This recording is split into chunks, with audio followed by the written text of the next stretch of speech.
हे बघा विलेपार्ले स्टेशन. आता आम्ही विलेपार्लेहून दादरला जाणार आहे. राणीच्या बागेत जाण्यासाठी विलेपार्लेहून आम्ही आता दादरची ट्रेन पकडणार आहे. हे बघा ट्रेन आली. हे बघा विलेपार्ले स्टेशन आणि ही बघा चर्चगेटला जाणारी ट्रेन. आता आम्ही ही चर्चगेटला जाणारी ट्रेन आली आहे. आता आम्ही दादरला उतरणार आहे. हे बघा विलेपार्ले स्टेशन. ही बघा मुंबईची गर्दी. अशा गर्दीतून वाट काढत मुंबईकरांना दररोज प्रवास करावा लागतो. हे बघा ब्रिजवरून उभारून बघितल्यावर दादरच्या रेल्वे स्टेशनचा नजारा बघा. मग काय आम्ही एकदाशी दादरच्या स्टेशनवरती पोहोचलो. ही बघा दादरची गर्दी. अशी दररोज मुंबईमध्ये गर्दी असते. या गर्दीतूनच दररोज लोक कामावर जात असतात. मग आम्ही दादरहून भायखळ्याला जाणार आहे.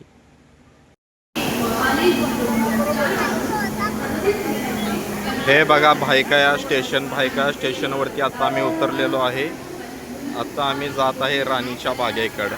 इथून 5 मिनिटाच्या अंतरावरती आहे राणीची बाग. चालत 5 मिनिट लागते राणीच्या बागेत जाण्यासाठी. हे बघा वीरमाता जिजाबाई भोसले वनस्पती उद्यान व प्राणी संग्रहालय म्हणजेच राणीची बाग. हे बघा इंच गेट आहे राणीच्या बागेचं. तरी आम्ही इथून एंट्री करत आहे राणीच्या बागेत. हे बघा इथं मेन गेटला आल्यावर डॉक्टर बाहुदाजी लाड यांची वस्तू संग्रहालय आहे. आतमध्ये एंट्री केल्यावर ही वस्तू संग्रहालय आहे.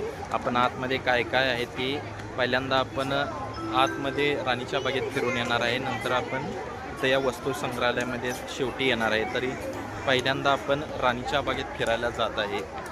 चला आतमध्ये काय काय आहे दाखवतो तुम्हाला. बघा राणीच्या बागेच्या बाहेरचा नजारा.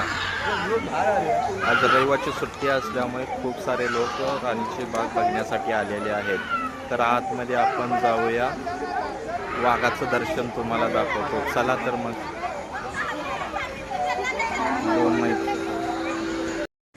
हे बघा लहान मुलांचा सेल्फी पॉईंट. इथे वेगवेगळ्या प्राण्यांची पुतळे आहेत. येथे फोटो काढण्यासाठी लहान मुलांना किती उत्सुकता असते बघा. लहान मुलांना आठवडाभर शाळेचा अभ्यास करून मुलं थकलेले असतात. तर त्यांना एक दिवस सुट्टी काढून तुम्ही अवश्य राणीच्या बागेला लहान मुलांना घेऊन येऊ शकता. आठवड्याच्या अभ्यासातून वेळ काढून मुलांना फिरण्यासाठी तुम्ही इथे आणू शकता. आता आपण जात आहे अस्वलाला बघण्यासाठी. बघूया अस्वल आपल्याला दिसतो का खाऊन झोपलेला आहे. तर इथे 10 मिनटं थांबून आपल्याला काय अस्वल दिसला नाही.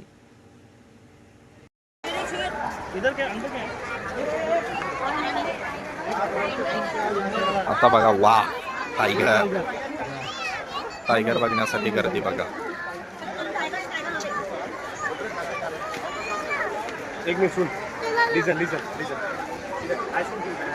बघा पब्लिक बघा किती आहे टायगर बघण्यासाठी.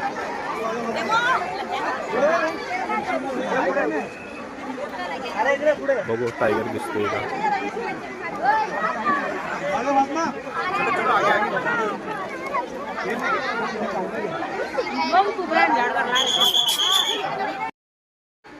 वाघ बघा. वाघ दिसतो का तुम्हाला फिरताना. हा बघा वाघ कसा फिरायलाय बघा. दिसला का बघा. त्याच्यावर लक्ष ठेवा. वाघ फिरायला. हे बघा पुढे येतोय बघा. आला बघा. दिसला का वाघ.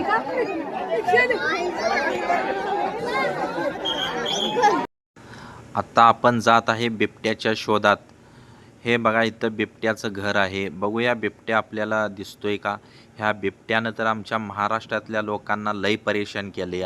असलं परेशान केले ना लोकांनी ह्यांना घाबरून गावं सोडल्यात गावं. आणि हा इथं येऊन निवांत झोपलाय. हे बघा राणीच्या बागेतील कॅन्टीन. या ठिकाणी खाण्याच्या सर्व वस्तू भेटतात. पण येथे वस्तू खूप महाग आहेत. ज्यांना तुम्हाला काही घेऊन यायचं असेल त्यांनी बाहेरूनच आणावे खाण्यासाठी.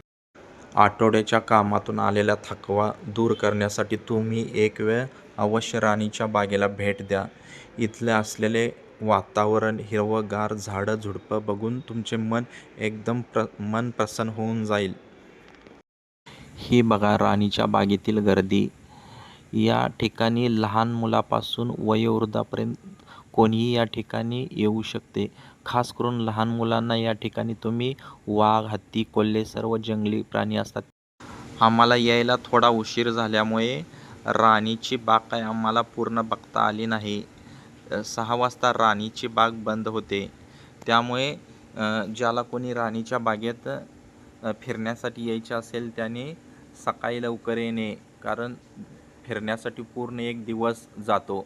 आत बघण्यासाठी खूप चांगले पॉईंट आहेत. त्या वाघ, हत्ती, बिबट्या हे प्राणी आहेत. त्यामुळे सकाळी लवकर येऊन 6च्या अगोदर बघून जाणे. हे बघा लहान मुलांचा सेल्फी पॉईंट. आता 5:30 वाजल्यात. राणीची बाग 5:30 वाजता बंद होते. आपला पहिलाच ब्लॉक आहे, त्यामुळे जास्त काही आता तुमचा वेळ घेत नाही. या ब्लॉकला सपोर्ट करा तुम्ही.